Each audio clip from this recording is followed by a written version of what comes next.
नमस्कार, सगरमाथा प्राइम समाचारमा स्वागत छ। म प्रसन्न ढुङ्गाना। नमस्कार, म मेनुका श्रेष्ठ। सुरुमा प्रमुख समाचार। पूर्व डीआईजी कोइरालालाई जेलमुक्त गर्ने प्रधान न्यायाधीशको फैसला पुनरावलोकन हुने, दोषीलाई उन्मुक्ति दिए आन्दोलन गर्ने महिला नेत्रीको चेतावनी। निजी क्षेत्रको भ्रष्टाचार पनि अनुसन्धान गर्न पाउनुपर्ने अख्तियारको माग, क्षेत्राधिकार बढाउँदा प्रभावकारिता घट्ने सांसदहरूको जिकिर, निष्पक्ष भूमिका खेल्न सुझाव।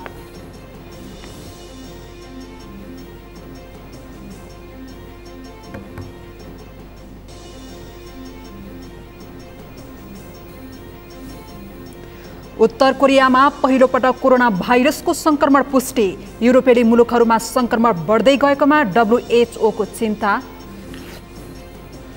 र इटालियन सिरिया फुटबलमा इन्टर मिलानको सहजित, जेनोवा 3-0 गोल अन्तरले पराजित।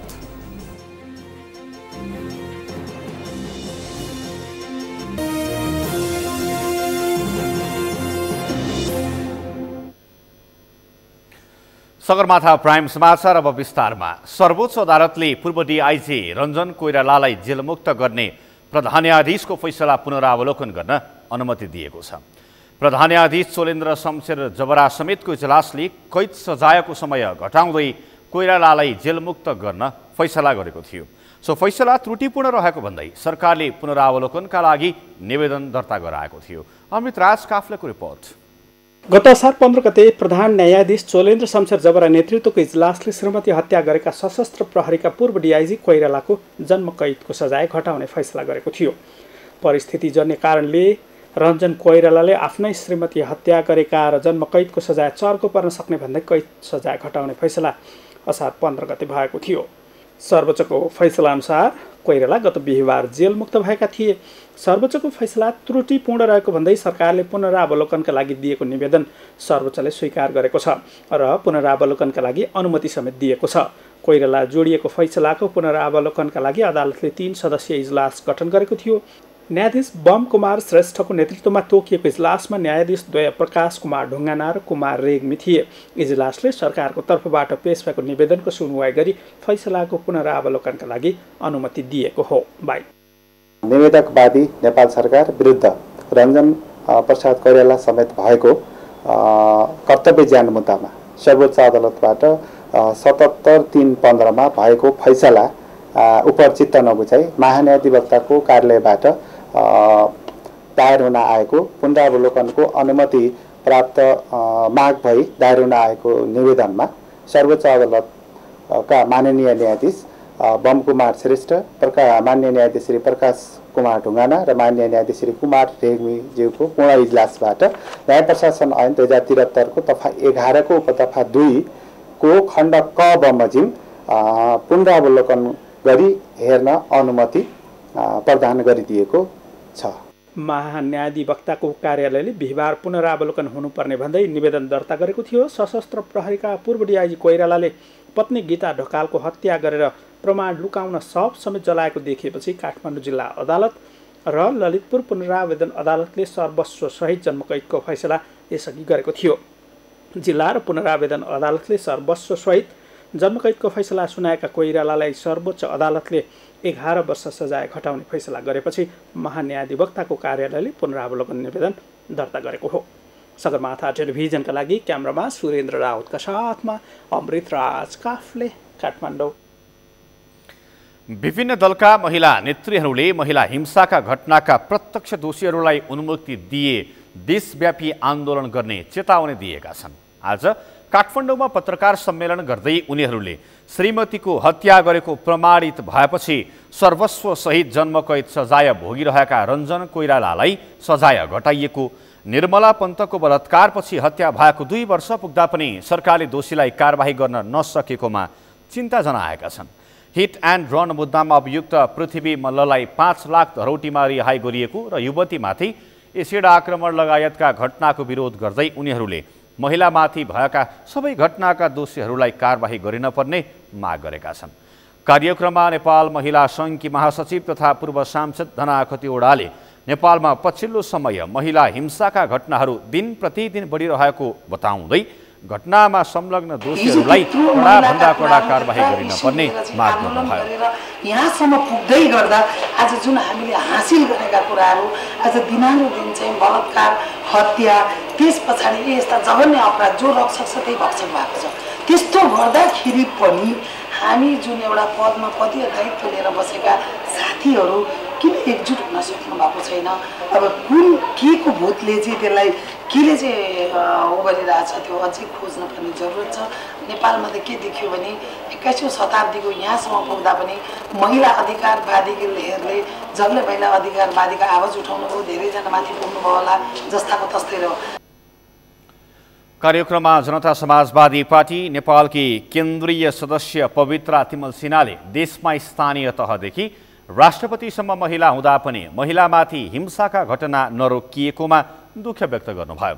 कार्यक्रममा नेपाल विद्यार्थी सङ्घकी केन्द्रीय उपाध्यक्ष तुलसा पन्तले पछिल्लो समय न्यायालयप्रति जनविश्वास घटेको बताउनुभयो। अख्तियार दुरुपयोग अनुसन्धान आयोगले जनताको प्रत्यक्ष सरोकार हुने निजी क्षेत्रको भ्रष्टाचार हेर्न पाउन पर्ने बताएको छ। सबै निजी क्षेत्रको नभएर जनताको प्रत्यक्ष सरोकार रहने क्षेत्रमा हुने भ्रष्टाचारको विषय आयोगले हेर्न पाउन पर्ने आयोगका पदाधिकारीहरूको माग छ। तर सांसदहरूले भने निजी क्षेत्रमा हुने भ्रष्टाचार हेर्ने अधिकार अख्तियारलाई दिए पक्षधरता देखिन सक्ने जनाएका छन्। एक रिपोर्ट। आइतबार संसदीय समितिमा भएको छलफलमा आयोगका सचिव सुरेश अधिकारीले जनताको लगानी र सरोकार हुने बैंक तथा वित्तीय संस्थाहरूको भ्रष्टाचार अख्तियारले हेर्न पाउनुपर्ने बताए।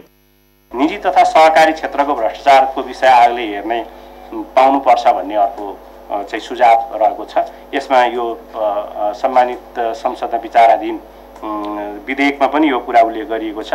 निजी तथा सहकारी क्षेत्रको भ्रष्टाचार नियन्त्रण सबै निजी क्षेत्रको भनिएको पनि छैन। केही बैंक वित्तीय संस्थाहरू जहाँ पब्लिकको इन्भेस्टमेन्ट हुन्छ, जुन बैंक वित्तीय संस्थाहरू घाटामा जाँदा पब्लिकलाई घाटा हुन्छ अथवा पब्लिकको कन्सर्नको विषय हुन्छ त्यस्ता मात्रै बैंक वित्तीय संस्थाहरू सहकारी भन्न खोजिएको हो। कुनै स्टिल कम्पनी कारखाना आएको क्षेत्राधिकारभित्र परोस् भन्ने होइन। जहाँ व्यक्तिको इन्भेस्टमेन्ट हुन्छ र त्यसको ओनरसिप व्यक्तिमा हुन्छ र त्यसको बेनिफिट पनि व्यक्तिले प्राप्त गर्छ, रिस्क व्यक्तिमा हुन्छ भने त्यो आयोगको सरोकारको विषय भएन। आयोगको वार्षिक प्रतिवेदनमाथिको छलफलमा सांसदहरूले राजनीतिक दलहरूबाट पदाधिकारी नियुक्त हुने परिपाटीले भ्रष्टाचार बढेको बताएका छन्। सांसद विजय सुब्बाले राजनीतिक दलका नेताहरूको दबाव र पदाधिकारी नियुक्तमा दलीय भागभण्डा हुने परिपाटी बन्द भए भ्रष्टाचार कम हुने बताए। विशेषज्ञ आवश्यक पर्ने ठाउँमा पार्टीको कार्यकर्ता भर्ना गर्ने हो भन्दै उनले प्रश्न गरे। आयोगका पदाधिकारी नियुक्तिमा दलीय भागभण्डा छ, यो पनि हुनुहुन्न भन्नुहोस् न। त्यस्तो विशेषज्ञता आवश्यक पर्ने ठाउँमा पार्टीको कार्यकर्ता भर्ती गर्ने हो र भने दलहरूले त्यहाँ त कुनै न कुनै विषयमा एक्सपर्टिज भएका मान्छेहरू लाग्नुपर्ने होला नि त। किन कार्यकर्ता लगिन्छ, किन भागभण्डा खोजिन्छ, यो कुराहरू बारेमा पनि तपाईँहरूले भनिदिनु भएको भए हुन्थ्यो। सांसद जनार्दन शर्माले शक्तिको केन्द्र रहने ठाउँमा नै बढी भ्रष्टाचार हुने गरेको बताएका छन्। गरिब निमुखाहरूले भ्रष्टाचार गर्न नसक्ने उल्लेख गर्दै उनले शक्तिको केन्द्रमा रहेकाहरूले नै भ्रष्टाचार गर्ने गरेको बताए। हाम्रो राज्यका सबै पावर सेन्टरहरू हामीले हेऱ्यौँ हैन, शक्ति केन्द्रहरू हेरौँ, पावरका विभिन्न क्षेत्रमा विन्यास भएका शक्ति सन्तुलनका कुराहरू हामी हेर्छौँ, त्यहाँ हेरौँ त्यति भ्रष्टाचार छ। नाम किन लिनु पर्यो र? सम्बन्धित तहले मम गरे भइहाल्यो। मैले भन्ने कुरा के राजनैतिक क्षेत्र नै भ्रष्टाचारको मूल केन्द्र हो भनेर मैले भन्नुपर्छ इमानदारीपूर्वक। मुख्य कुरा त्यो हो, त्यसपछि अरू केन्द्र पनि हुन्। सांसद पम्फा भूषालले ठूला परियोजनाहरूमा पहिले नै ठेक्का निश्चित गरेर हुने भ्रष्टाचारलाई अख्तियारले हेर्न सक्छ कि सक्दैन भन्दै प्रश्न गरिन्। यहाँ जति पनि यो देशमा परियोजनाहरू बन्छन् त्यो परियोजना त्यो प्रिसेटमा बन्छन्। कहाँबाट योजना लाने, अझ भौतिक पूर्वाधारको विकासको कुरा मैले गरेँ भने कहाँबाट लैजाने, कसको सम्पत्ति बचाउने, कसको सम्पत्ति सस्तोमा खरिद गर्ने, अनि परियोजना लैजाने र अनि एउटै परियोजनामा तपाईँले देखाए जस्ता चार अरब त एउटामा हुन्छ। मैले छुट्टै कुनै दिन तपाईँको समय भयो त्यो भन्नु भने म तपाईँलाई भन्छु अहिले मैले यो समितिमा म त्यो बारे बोल्न चाहन्न। म नीतिगत हिसाब तपाईँ जेसुकै परियोजना होस् त्यसको फिजिबिलिटी स्टडी गर्नु पर्दैन। सांसद अमरेश कुमार सिंहले हरेक स्थानीय तहमा हुने भ्रष्टाचारलाई अख्तियारले हेर्न नसकेको बताए। 753वटै स्थानीय तहका जनप्रतिनिधिहरूको 2 वर्ष पहिले र अहिलेको सम्पत्ति हेर्दा नै भ्रष्टाचार कति भएको छ भन्ने कुरा थाहा हुने उनले बताए। 753 जुन सरकार आफूलाई भन्छ 761 को सरकार हामी देशमा चलिरहेका छन्, त्यो 761 महान सरकारहरूको प्रमुखहरूको मात्र हेरे हुन्छ कि कुन सहरमा 2 सालको भित्रमा कति जग्गा किन्नु, कति घर किन्नु।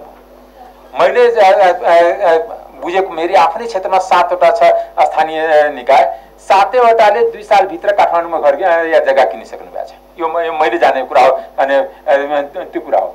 त्यही मेयर गाउँपालिका अध्यक्ष हुँदाखेरि गाउँमा 5 कट्ठा पनि 1 लाख कट्ठा जाने, यहाँ हुँदाखेरि करोड हुने। एउटा पनि मेयर उपमेयर कहीँ पनि परेको छैन, एउटा पनि गाउँपालिका अध्यक्ष परेको छैन। अनि दोस्रो यसको अर्थ कि त्यहाँ भ्रष्टाचार छैन, प्रदेशमा त झन् छँदै छैन। सांसद यशोदा सुवेदीले नीतिगत रूपमा हुने भ्रष्टाचार नियन्त्रण गरेर जनतामाझ लग्न सके मात्रै जनतालाई खबरदारी गर्न सक्ने स्थानमा ल्याउन सक्ने बताइन्। हामीले चाहिँ नीतिगत रूपमा हुने भ्रष्टाचारलाई नियन्त्रण गरेर चाहिँ जनताको बीचमा चाहिँ हामीले त्यसलाई लैजान सक्यौँ भनेपछि बल्ल जनतालाई चाहिँ प्रश्न बनाउँदै र खबरदारी गर्ने स्तरसम्म जनतालाई पुर्याउन सकिएला भन्ने लाग्छ। त्यतातिर पनि हामीले सोच बनाउने हो कि भन्ने।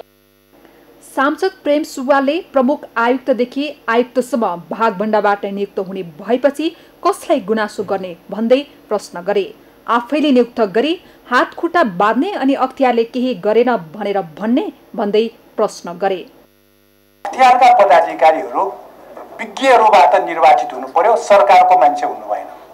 अब प्रमुख आयुक्तदेखि आयुक्तहरू अघि कुरा आउँथ्यो भागभन्दा पार्टीहरूकै, अनि कसलाई गुनासो गर्ने? आफैले नियुक्ति गरेर हात खुट्टा बाँडिने अख्तियारको, अनि हामी यहाँ आएर चाहिँ यो भएन त्यो भएन भने यो मिल्दैन। अनि सचिव पनि त हामीले सरकारकै सचिव पठाउँछौँ, कर्मचारीहरू सबै सचिव छुट्टै संगठन हुनु पर्यो। आयोगको प्रतिवेदन अनुसार गत आर्थिक वर्षमा स्थानीय तहहरूमा सबैभन्दा बढी भ्रष्टाचारका उजुरी परेका छन्। स्थानीय तहमा 26.87% उजुरी परेका छन्। यस्तै शिक्षामा 16.95, भूमि प्रशासनमा 8.34, वन तथा वातावरणमा 4.6, स्वास्थ्य तथा जनसङ्ख्यामा 3.98% उजुरी परेका छन्। यस्तै नक्कली शैक्षिक प्रमाणपत्रमा 8.53 र गैर कानुनी सम्पत्ति आर्जनतर्फ 7.61% उजुरी परेका छन्। आज थप 130 जनामा कोरोना संक्रमण पुष्टि भएको छ। यो सँगै नेपालमा संक्रमितको संख्या 18,013 पुगेको छ। 24 घण्टामा थप 75 जना कोरोना मुक्त भएसँगै 13,128 जनाले कोरोना जितेका छन्। 5,440 जना देशभरका आइसोलेसनमा उपचाररत छन्। एक रिपोर्ट। नेपालमा आइतबार थप 130 जनामा कोरोना भाइरसको संक्रमण पुष्टि भएको छ।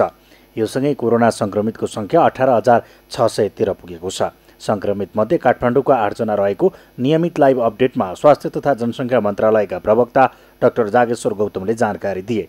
उपत्यकामा पछिल्लो केही दिनदेखि निरन्तर रूपमा संक्रमितको संख्या थपिँदो भए पनि शनिबार भने 3 जनामा मात्र संक्रमण पुष्टि भएको थियो। राष्ट्रिय जनस्वास्थ्य प्रयोगशालामा 2 जना, शुक्रराज ट्रपिकल तथा सर्वरोग अस्पतालमा 3 जना र स्टार अस्पताल ललितपुरमा 3 जनामा कोरोना संक्रमण पुष्टि भएको मन्त्रालयले जनाएको छ। लकडाउन खुलेपछि परीक्षण भएका मध्ये औसत 3.3%मा कोरोना देखिएको छ। अहिले लकडाउन खुलिसकेपछि 5 दिनको औसत पोजिटिभ प्रतिशत 3.3 रहेको छ। यसरी आज संक्रमित हुनुहुनेहरूको जम्मा सङ्ख्या 130 रहेको छ र हाल सक्रिय संक्रमितको सङ्ख्या 5,440 छ। पछिल्लो 24 घण्टामा 75 जना कोरोना संक्रमित निको भएर घर फर्किएका छन्। यो सँगै नेपालमा कोरोना संक्रमण मुक्त हुनेको संख्या 13,128 पुगेको छ। हाल देशभर सक्रिय संक्रमितको संख्या 5,440 रहँदा रौतहट, बाजुरा र कैलालीमा प्रति जिल्ला 500 भन्दा बढी कोरोना संक्रमित उपचाररत रहेका छन्। त्यस्तै पाँचथर, धनकुटा, शङ्करसभा, रसुवा, मनाङ र मुस्ताङ जिल्लामा संक्रमित शून्य छन्। नेपालमा निको हुनेको दर 70.1% छ। कोभिड-19बाट संक्रमण मुक्त भई 24 घण्टामा डिस्चार्ज हुनुहुनेहरूमा जम्मा 75 जना हुनुहुन्छ र यसरी डिस्चार्ज हुनेको सङ्ख्या जम्मा 13,128 छ, जुन चाहिँ 70.5% हो। कोरोना भाइरस सङ्क्रमणका कारण नेपालमा हालसम्म 45 जनाको मृत्यु भएको छ। यता मोरङमा सङ्क्रमण समुदाय स्तरमा गएको अनुमान गरिएको छ भने पर्सामा आरडीटी पोजिटिभ देखिएका 1 जनाको मृत्यु भएको छ। त्यस्तै आइतबार नै प्रहरी प्रधान कार्यालय र 1 नम्बर प्रदेश प्रहरी कार्यालयका 19 जना प्रहरीमा कोरोना पुष्टि भएको छ। सरकारले जनजीवन सहज बनाउन लकडाउन अन्त्य गरेको हालको अवस्थामा यसरी कोरोना सङ्क्रमण बढिरहँदा सर्वसाधारण स्वयं सचेत बन्न जरुरी देखिन्छ। नेपालमा लक्षण सहितका कोरोना सङ्क्रमित भेटिन थालेका छन्। 18,000 भन्दा बढी व्यक्ति कोरोना सङ्क्रमित भइसक्दा 98% लक्षण नभएका फेला परेका थिए। तर सरकारले लकडाउन अन्त्यको घोषणा गरेसँगै भेटिएका नयाँ सङ्क्रमितमा कोरोनाको लक्षण देखिन थालेको जनस्वास्थ्य विज्ञहरूले बताएका छन्। लक्षण सहितका सङ्क्रमित भेटिन थालेसँगै सङ्क्रमणको थप जोखिम बढेको छ। सन्तोष बिके थापाको रिपोर्ट। शनिबार काठमाडौँमा सङ्क्रमण पुष्टि भएका 16 जनामध्ये 9 जनामा कोरोना भाइरसको पूर्ण लक्षण फेला परेको छ।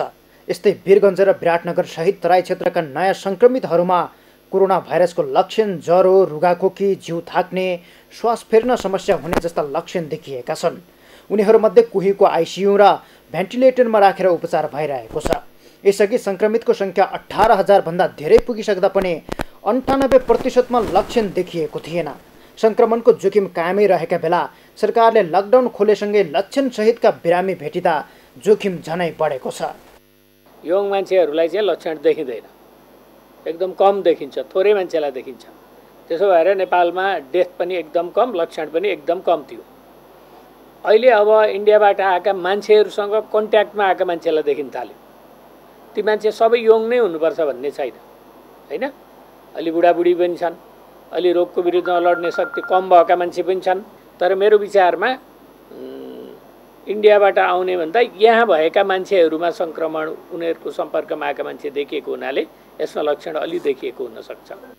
स्वास्थ्य मन्त्रालयका अनुसार यसअघि भारतसहित तेस्रो मुलुकबाट आएका व्यक्तिहरू शारीरिक रूपले तन्दुरुस्त तथा धेरै सङ्ख्या युवाहरूको थियो। अहिले तिनै व्यक्तिहरूबाट कोरोनाको सङ्क्रमण समुदाय स्तरमा फैलिँदा वृद्ध तथा स्वास्थ्य अवस्था कमजोर भएका व्यक्तिहरूमा लक्षण देखिन थालेको हो।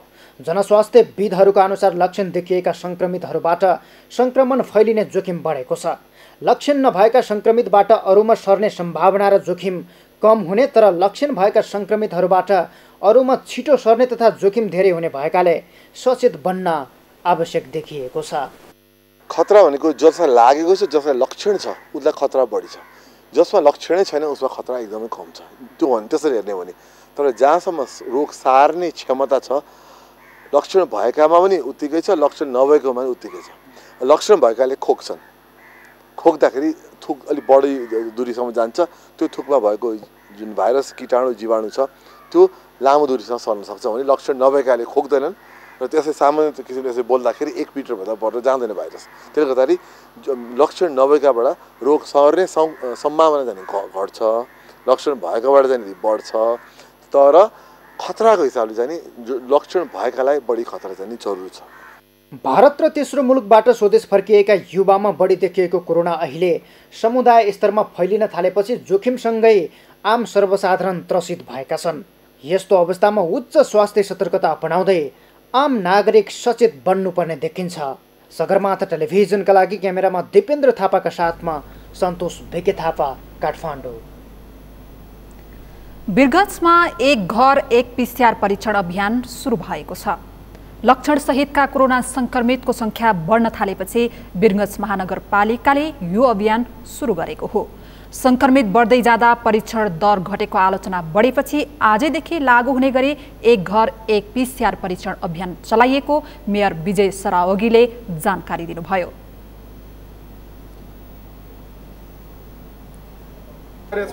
प्रशासनसँग पनि राम्रो सहकार्य छ। बिगार्ने मान्छेहरूले जति बिगार्ने कोसिस गरोस्।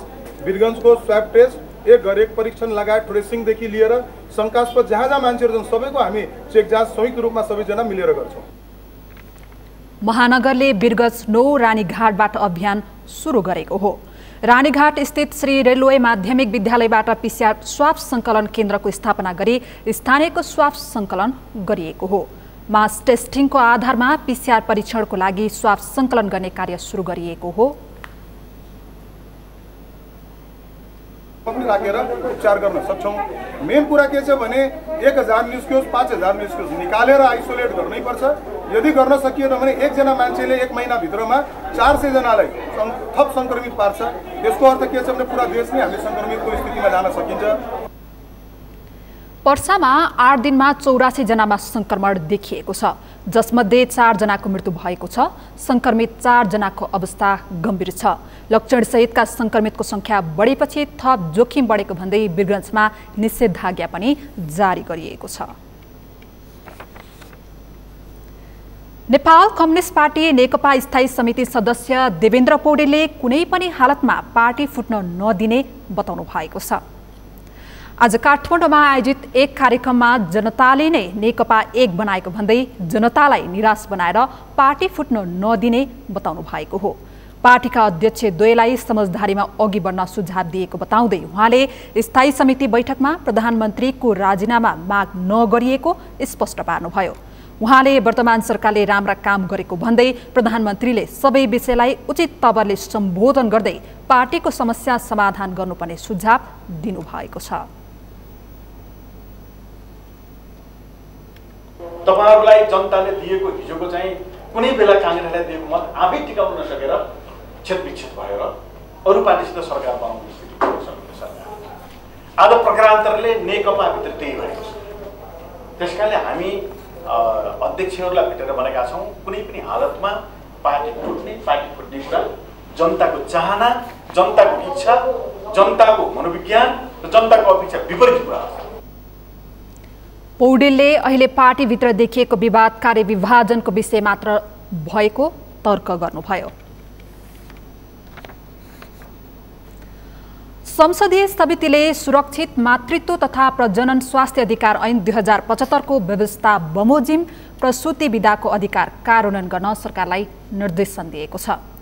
प्रतिनिधि सभा अन्तर्गतको महिला तथा सामाजिक समितिले सुरक्षित तथा प्रजनन स्वास्थ्य सम्बन्धी हकको कार्यान्वयन हुन नसकेको भन्दै सरकारलाई निर्देशन दिएको हो। समितिले सुरक्षित मातृत्व तथा प्रजनन स्वास्थ्य अधिकार ऐन 2075 को दफा 13(1) मा सरकारी, गैर सरकारी वा निजी सङ्घ संस्थामा कार्यरत महिलालाई सुत्केरी हुने अघि वा पछि कम्तीमा 98 दिनसम्मको तलब सहितको प्रसूति विधा पाउने अधिकार सम्बन्धी स्पष्ट व्यवस्था भएको तर व्यवहारमा कार्यान्वयनमा आउन नसकेको भन्दै निर्देशन दिएको हो। समिति सभापति निरुदेवी पालले ऐनमा स्पष्ट भएको विषयमा पनि नियमावलीमा भएको पुरानो व्यवस्थालाई देखाई नयाँ ऐनको कार्यान्वयन नगर्नु कानुनको प्रथम दृष्टिमा नै न्यायसङ्गत नदेखिएको भन्दै नेपालको संविधान प्रदत्त महिलाको सुरक्षित मातृत्व तथा प्रजनन स्वास्थ्य सम्बन्धी हकको सम्मान, संरक्षण र परिपूर्ति गर्न, मातृत्व तथा प्रजनन स्वास्थ्य सेवालाई सुरक्षित, गुणस्तरीय र सर्वसुलभ तथा पहुँचयोग्य बनाउनको लागि सार्वभौम संसदले बनाएको सुरक्षित मातृत्व तथा प्रजनन स्वास्थ्य अधिकार ऐन 2075 को दफा 13(1) मा सरकारी, गैर सरकारी वा निजी सङ्घ संस्थामा कार्यरत महिलालाई सुत्केरी हुनु अघि वा पछि कम्तीमा 98 दिन तलब सहितको प्रसूति विधा पाउने अधिकारको स्पष्ट व्यवस्था छ। महिला सम्बन्धी कानुनी र नीतिगत प्रावधानहरू अझै पनि सशक्त र प्रभावकारी रूपमा कार्यान्वयन हुन नसकेको पाइएको सभापति पालले बताउनुभयो। उहाँले महिला सम्बन्धी कानुनी प्रावधानहरूमा रहेको अस्पष्टता र बाँझिएका विषयहरूलाई अध्ययन गरी समितिलाई जानकारी गराउन राष्ट्रिय महिला आयोगलाई निर्देशन दिनुभयो। सगरमाथा प्राइम समाचारमा अब एकैछिन विश्रामपछि उप प्रधानमन्त्री पोखरेल र नेपाल स्थित अमेरिकी राजदूत बीच भेटवार्ता, एमसीसी अनुमोदनमा भएको ढिलाइ बढे चासो, कोरोना संक्रमणको जोखिमकै बीच 4 महिनापछि होटलहरू सञ्चालन हुँदै खाना समेत परीक्षण गर्ने तारै होटलहरूको तयारी, स्वास्थ्य सुरक्षाका सबै मापदण्ड पूरा हुने र कैलालीमा 200 जनाका लागि 3 सार्वजनिक शौचालय खुल्ला दिशामुक्त क्षेत्र घोषणाका 2 वर्ष औपचारिकतामा सीमित।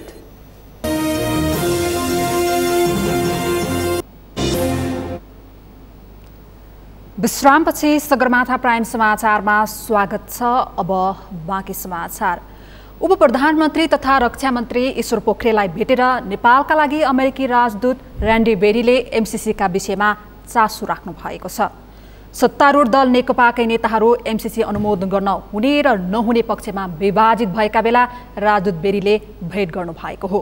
गत जेठ 16 गते संसदबाट पारित गरिसक्नुपर्ने भए पनि पारित हुन नसकेपछि नेपालले गरेको आन्तरिक तयारीबारे राजदूत बेरीले उपप्रधानमन्त्रीलाई भेटेर यसबारे बुझ्नु भएको हो। भेटमा राजदूत बेरीले एमसीसीको विषय के भइरहेको छ भन्दै चासो राख्नु भएको रक्षा मन्त्रालयका सहसचिव सन्त बहादुर सुनारले बताउनु भएको छ।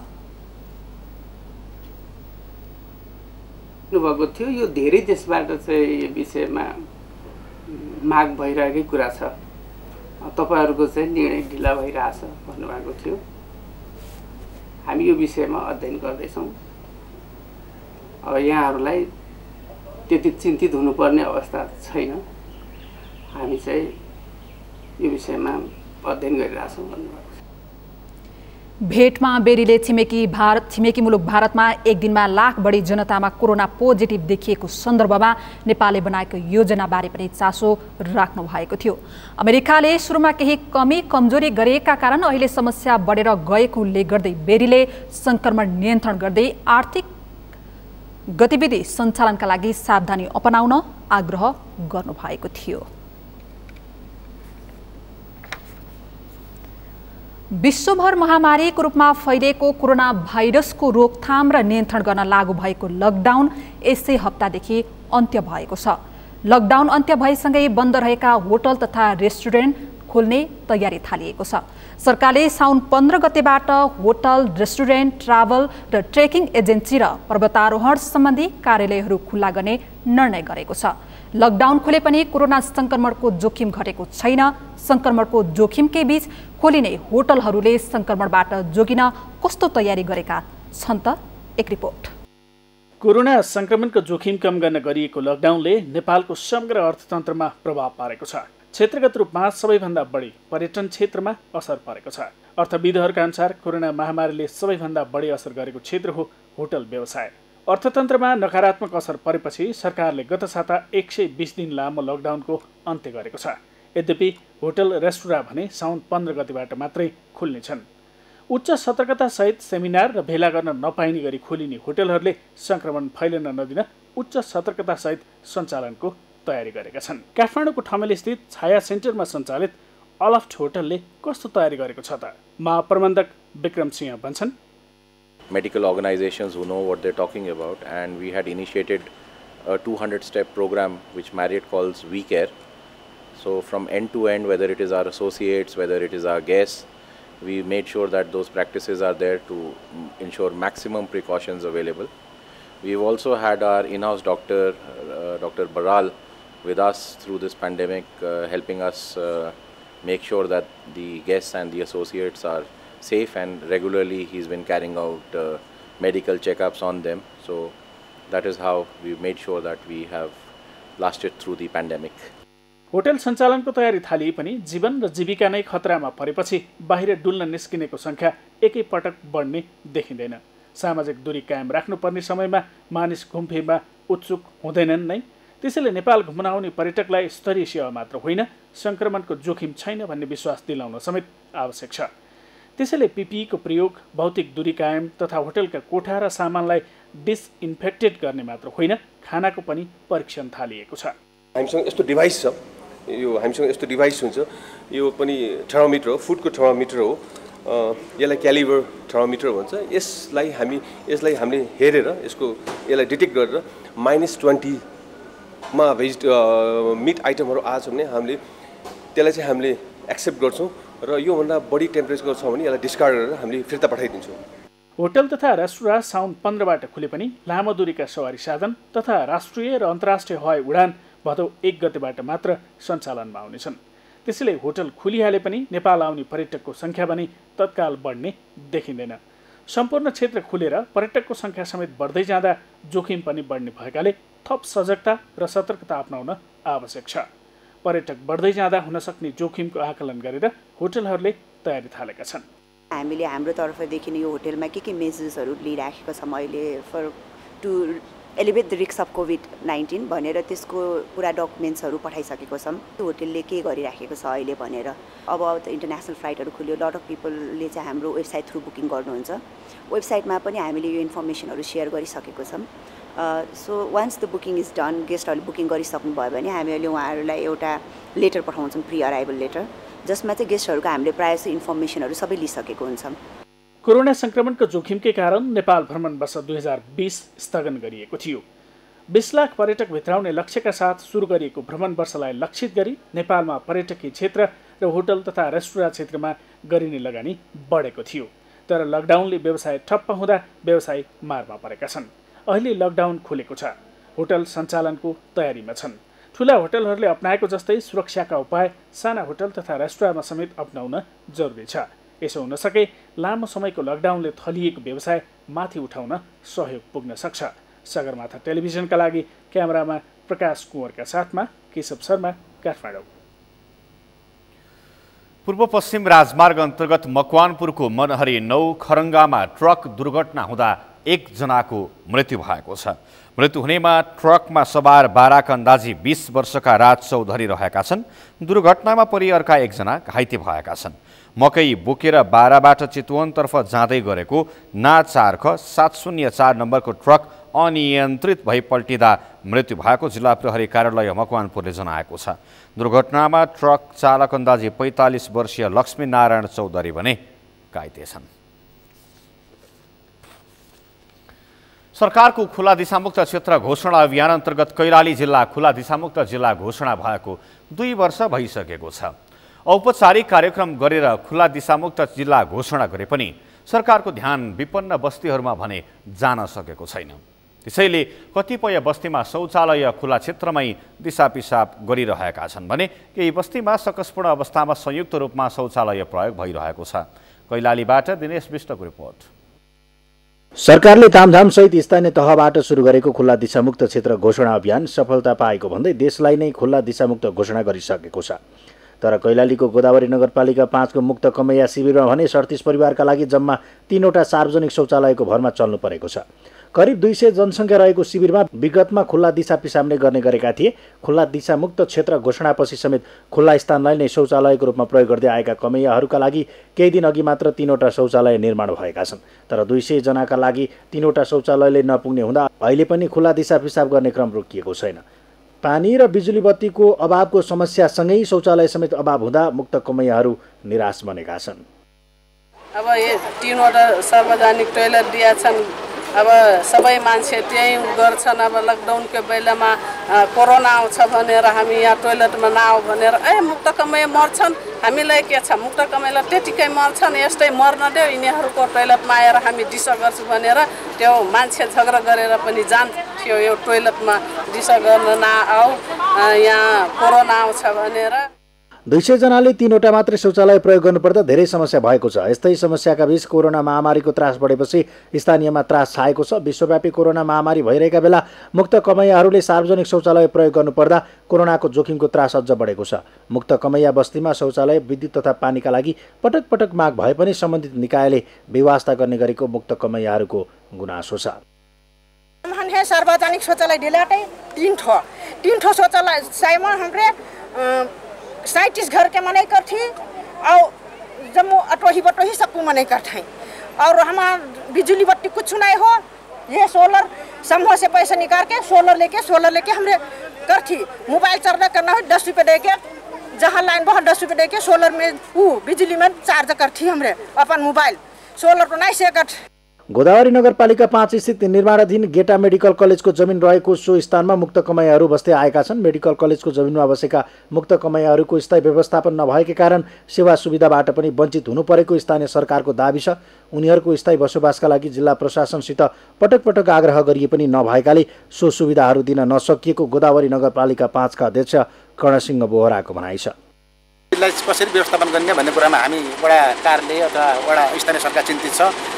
हामीले कहीँ न कहीँ भए पनि उहाँलाई चाहिँ थायत्व चाहिँ हुनुपर्छ, थोरै भए पनि थायत्व हुनुपर्छ। यो चाहिँ एकातिर बत्ती छैनन्, सानातिना बच्चाहरू छन्, जङ्गलको किनार छ। हामीले चाहिँ बत्ती पनि कसरी दिने भन्ने खालको कुरा गर्दाखेरि यसको मेडिकल कलेजको डाक्टर साहबसँग कुरा गऱ्यौँ, सिडिओ साहबसँग कुरा गऱ्यौँ। बत्ती चाहिँ तपाईँको मेडिकल कलेजको जग्गा भएको कारणले गर्दाखेरि अहिले चाहिँ स्वीकार गर्न मिल्दैन भन्ने खालको कुराहरू गरेर बत्ती हामीबाट हामी वञ्चित छौँ, दिन सकेका छैनौँ। र छिटोभन्दा छिटो मेडिकल कलेज पनि पहल गर्नु पऱ्यो, नेपाल सरकारले पहल गरेर चाहिँ उहाँलाई चाहिँ कुन ठाउँमा व्यवस्था गर्नुपर्ने छिटोभन्दा छिटो गरिदिएको भए स्थानीय सरकार अथवा वार्ड नम्बर 5 हामी चाहिँ खुसी हुन्थ्यो। सरकारले कमैयाबाट मुक्त गरे पनि उनीहरूको स्थायी व्यवस्थापन नहुँदा उनीहरूले सार्वभौम नागरिकका अधिकार उपयोग गर्न समेत पाएका छैनन्। त्यसैले अहिले उनीहरूलाई मुक्त कमैया नाम दिए पनि कमैयाबाट मुक्ति पाएको अनुभूति हुन सकेको छैन। त्यसैले बसोबासको स्थायी व्यवस्थापनसहित आधारभूत सुविधा उपलब्ध गराउन आवश्यक छ। सगरमाथा टेलिभिजनका लागि कैलालीबाट दिनेश विष्टको रिपोर्ट।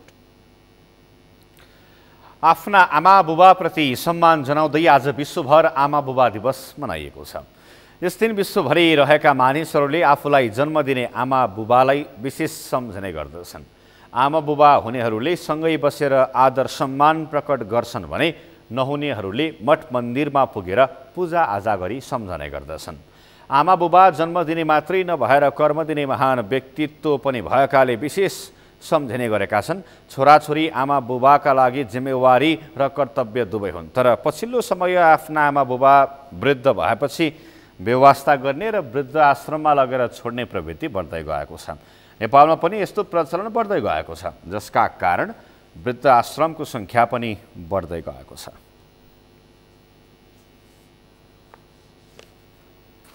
सगरमाथा प्राइम समाचारमा फेरि एकैछिन विश्रामपछि। उत्तर कोरियामा पहिलो पटक कोरोना भाइरसको संक्रमण पुष्टि। युरोपेली मुलुकहरूमा संक्रमण बढ्दै गएकोमा WHO को चिन्ता। र इटालियन सिरी ए फुटबलमा इन्टर मिलानको सहजित जिनावा 3-0 गोल अन्तरले पराजित।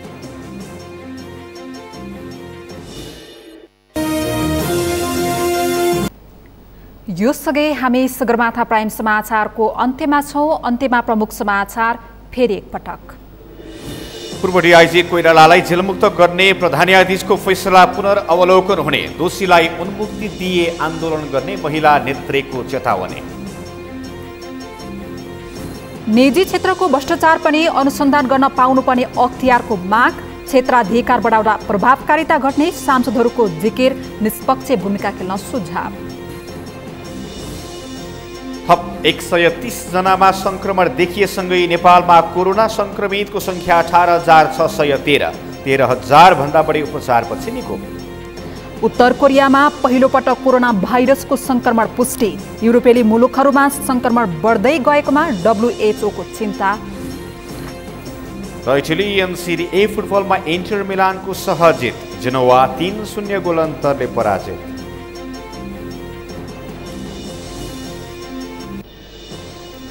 हौस् त सगरमाथा प्राइम समाचार अहिलेलाई सकियो। तपाईँ समाचार बुलेटिनका साथै सगरमाथा टेलिभिजनका सम्पूर्ण कार्यक्रम www.sagarmatha.tv मा पनि पढ्न र हेर्न सक्नुहुनेछ। साथै युट्युबमा youtube.com/sagarmatha TV नेपालमा हेर्न सक्नुहुनेछ। साथै तपाईँ हामीलाई फेसबुकमा पनि facebook.com/stv नेपालमा फलो गर्न सक्नुहुनेछ। समाचारको शिखर, नेपालको गौरव, नेपालको पहिलो न्युज च्यानल सगरमाथा टेलिभिजन हेर्दै गर्नुहोला। नमस्कार।